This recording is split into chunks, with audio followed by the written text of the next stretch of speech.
Alaskan Huskies are mostly used in the 1,000-mile Iditarod race because of their determination, and they are very good athletes.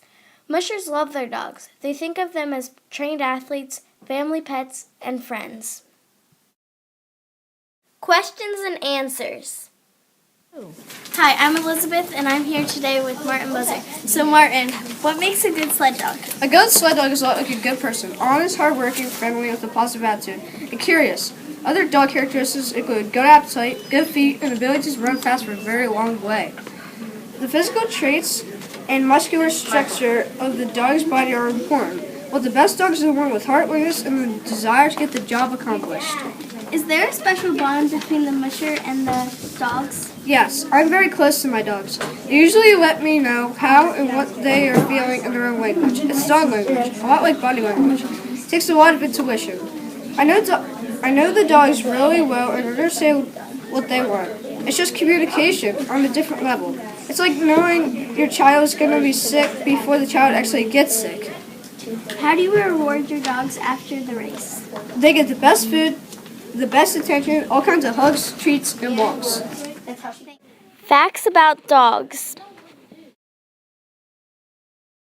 Confidence is the main thing for the musher and the dog in the Iditarod race. There has been 120 dog deaths since 1973.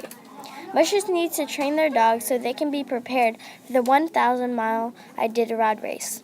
Gary Paulson, a racer, gives his dogs a chunk of beef heart and 3 pounds of beef fat or other meat for breakfast. The mushers train their dogs for months and even years just to get prepared for the harsh days in the Iditarod. When the mushers stop at checkpoints, they tend the dogs.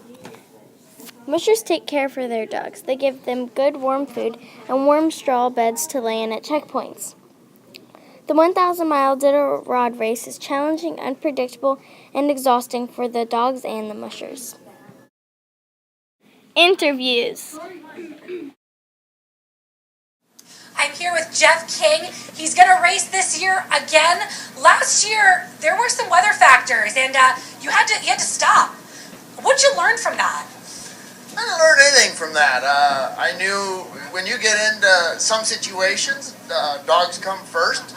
And as close as I was to my 5th victory, I thought I took a vote with the team, and in those conditions, with the situation we ran into in those conditions, it wasn't our year, but so be it. Now, you mentioned that 5th year. That's an elite status. Rick Swenson is the person you would share that with. Is there any pressure this year for the 5th win? You know, no more than there's been the last 10 years that I've been 4-time winner, so sure. I mean, there's several of us, quite frankly. I guess it's just Lance and Martin and I still racing, but Doug Swingley won 4, Susan Butcher won 4. But no more pressure than usual. You can't go into the race feeling like, you're gonna. I know I've got a team with the talent that's capable of winning. Like the Seahawks had a team that was capable of winning. Hi, I'm here with Lance Mackey. So you have your brother out there. So what's that going to be like? I hope I get to see him. I hope he waits for me a little bit. Or vice versa. I don't know. It's not a personal. I have no goal of beating a certain person or being in a certain position. I'm going to have some fun. I'm going to get, like I said, as many of these pups to know as possible, and have a group of veterans to work with next year. I have one veteran dog at the moment, Big in the Avenue. So it's like driving a bunch of preschoolers to the Pro Bowl and expecting them to compete. So I have no expectations. I have no predictions. I'm not going to set myself up for disappointment by saying I'm going to go get in the top 20. I'm going to go beat Valley Zirkle. I'm not that guy. So I'm going to go have some fun. Go see some people I haven't seen for a couple years along the way. Pay my respects to George Adler and Husley and his family, and go enjoy some time with my dogs and the race. Back to my roots.